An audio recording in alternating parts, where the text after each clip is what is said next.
When they were sent across the Channel in the summer of 1944 to join the Battle of Normandy, many of the veterans of Major General Stanislaw Maciek's 1st Polish Armored Division had fought the Wehrmacht in Poland in 1938.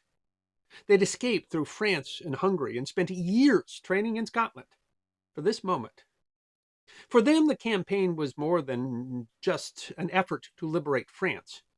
It was a chance for a personal reckoning with the regime that had shattered their country. And their chance for that reckoning came on August 19th at a height in France called Hill 262.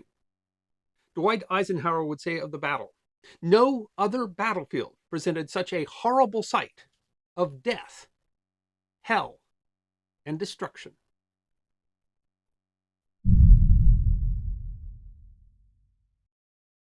Historian Alan Davidge wrote on the website Warfare History Network in 2020.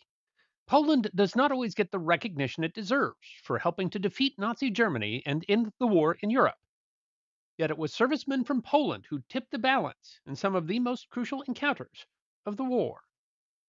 The fall of Poland, invaded by both the Germans and the Soviets in the fall of 1939, did not mark the end of Polish military involvement in the war. Despite losing their homeland, hundreds of thousands of Polish troops reformed abroad, playing a decisive role in key battles across land, sea, and air. Polish forces served on the Eastern Front, in North Africa and Italy, and in the West. The Polish armed forces in the West had been formed from remnants of the Polish military by the Polish government in exile in Paris in 1939. The Poles fought bravely in the defense of France, and after the French capitulated, some 20,000 were able to evacuate to the United Kingdom. Polish forces regrouped in southern Scotland as the 1st Polish Corps, and in 1942 were organized into the 1st Polish Armored Division, consisting of an armored cavalry brigade and an infantry brigade under the command of Major General Stanislaw Maciek. The Allies organized national exile armies into larger Commonwealth field armies, and the division was attached to the 1st Canadian Army. Polish troops trained with Canadians in the UK. They were generally outfitted with British equipment, wearing a distinct shoulder patch, although the armor brigade was, for the most part, equipped with American-made M4 medium tanks. The division, roughly 15,000 troops, crossed the Channel to join the Battle of Normandy at the end of July 1944. The battle had shifted over Normandy by mid-August. For 10 weeks following the Allied landings at D-Day, the fighting in the hedgerows had been a grinding, bloody war of attrition. But by August 19th, the nature of the campaign had changed drastically. Operation Cobra, the American breakout at Avranches, had shattered the German left flank. The success had unhinged the entire German front in Normandy, allowing George S. Patton's newly activated U.S. Third Army to race into Brittany. British and Canadian forces in the north, including Maciek's 1st Armored Division, had served as a decoy to pin much of the German army in place and facilitate the American breakthrough. But in mid-August, they went on the attack, pressing relentlessly from the north and west. Against the advice of his generals, Hitler had insisted on counterattacking at Mortain rather than retreating. His goal had been to split the Allied armies and cut off Patton from his supply. Not only had the attack failed, with significant losses in men and equipment, but the concentration of the Wehrmacht's armored reserves in northern France had allowed the Allies an opportunity. The offensive had created a massive salient, which the Allies intended to isolate. American General Omar Bradley proclaimed, "This is an opportunity that comes to a commander not more than once in a century. We're about to destroy an entire hostile army and go all the way from here to the German border." But an enemy caught in such a trap is fighting for its life and can be dangerous indeed. Now remnants of the German 7th Army and the 5th Panzer Army were trapped in an ever-shrinking cauldron between Falaise, Argenton, and Chambois.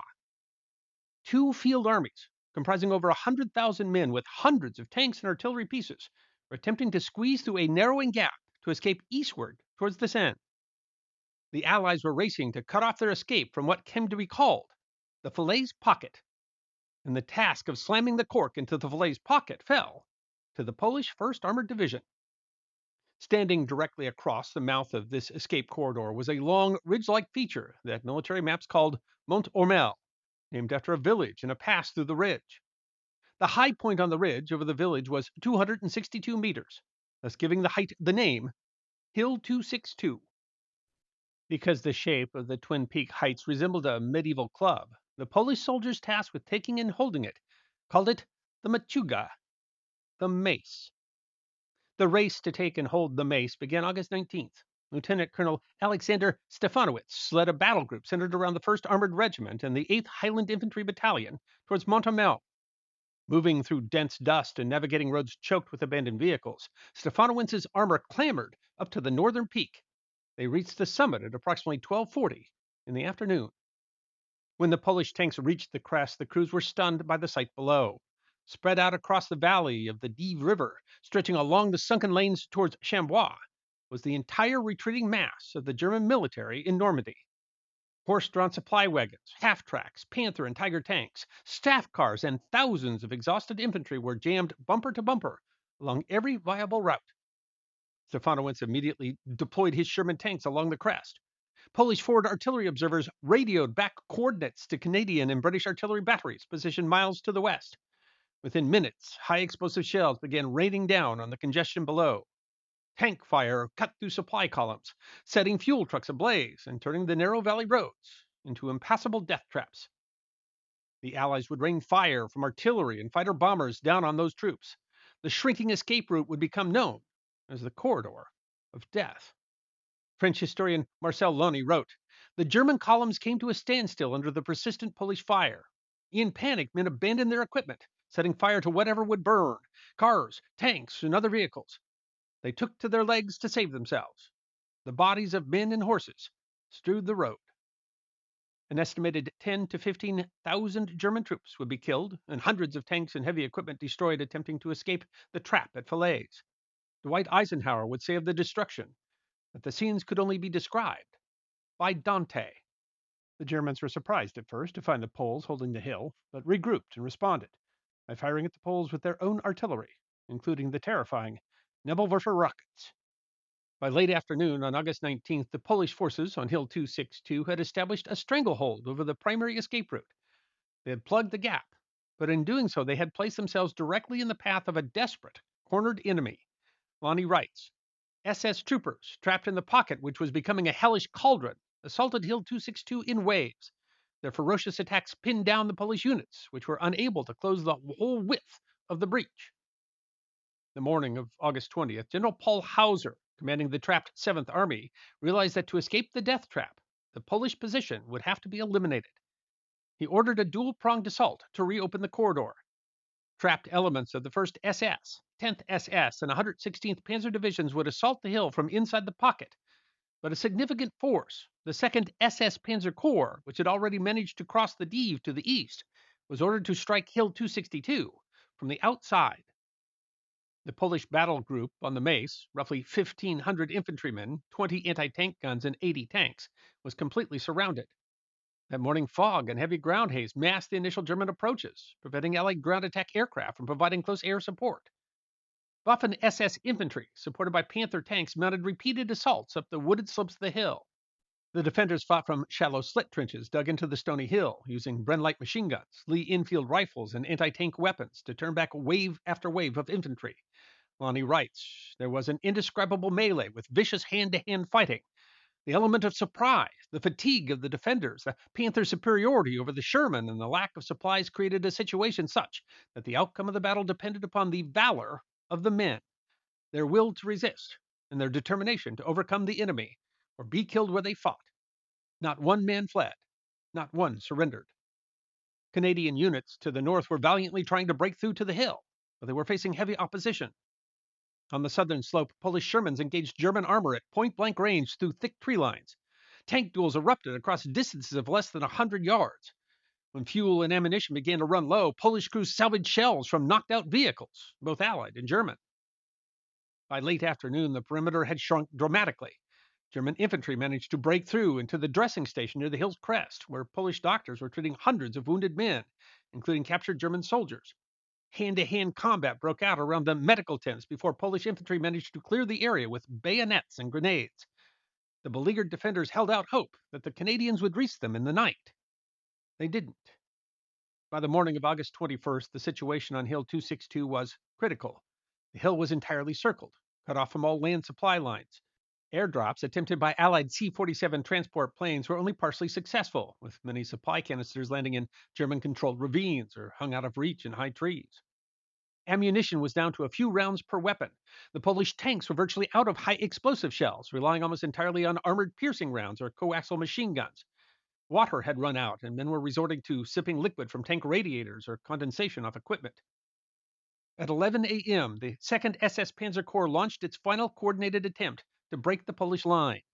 SS infantry charged up the slopes under cover of heavy mortar bombardment, while surviving Panther tanks moved along the sunken roads to bypass Polish strongpoints. Colonel Stefanowicz walked among his men, wounded in the arm, encouraging his exhausted soldiers. Facing total exhaustion, he addressed his officers. Gentlemen, all is lost.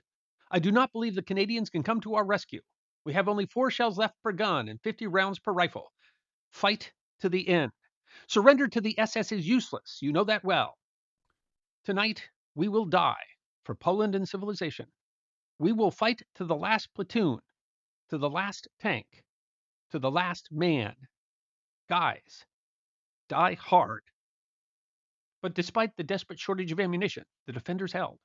Polish artillery observers on the hill, still in radio contact with Allied batteries miles away, called down artillery fire directly onto their own perimeter to dislodge German infantry who had reached the crest. The barrage shattered the attacking force, scattering the SS infantry back down the slopes. Around noon, elements of the Canadian 4th Armored Division, spearheaded by the Canadian Grenadier Guards, broke through the German ring from the north and reached Mount Ormel. When the Canadian tanks rolled onto the plateau, they found a nightmare landscape.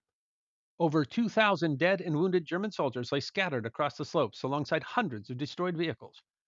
In addition, the Polish troops had taken more than 1,000 prisoners. Of the approximately 1,500 Polish soldiers who held Hill 262, over 300 had been killed and more than 600 wounded.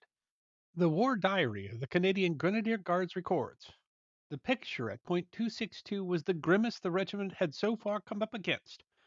The Poles had had no supplies for 3 days. The Poles cried for joy when we arrived." Other elements of the Polish 1st Armored Division, working to close the gap, also took heavy casualties. Allied commanders received criticism for moving too slowly to close the Falaise pocket, allowing tens of thousands of German troops to escape on foot. But they were forced to leave behind virtually all of their heavy equipment, and the German army in Normandy had been shattered as a coherent fighting force. The battle to close the Falaise pocket was the brutal and decisive end to the Normandy campaign. Paris was liberated on August 25th. And the defense by the Poles at the top of Hill 262 had been critical. Field Marshal Bernard Law Montgomery said of their contribution to the battle, "The 1st Polish Armored Division was the cork in the Normandy bottle." A sign erected at the top of the hill by Canadian engineers read merely, "A Polish battlefield." In 1965, a museum and memorial dedicated to the battle was opened at the top of Hill 262, overlooking the quiet field where the battle came to its bloody climax in the summer of 1944. I hope you enjoyed watching this episode of The History Guy, and if you did, please feel free to like and subscribe and share The History Guy with your friends. And if you also believe that history deserves to be remembered, then you can support The History Guy as a member on YouTube, a supporter on our community at Locals, or as a patron on Patreon. You can also check out our great merchandise shop or book a special message from The History Guy on Cameo.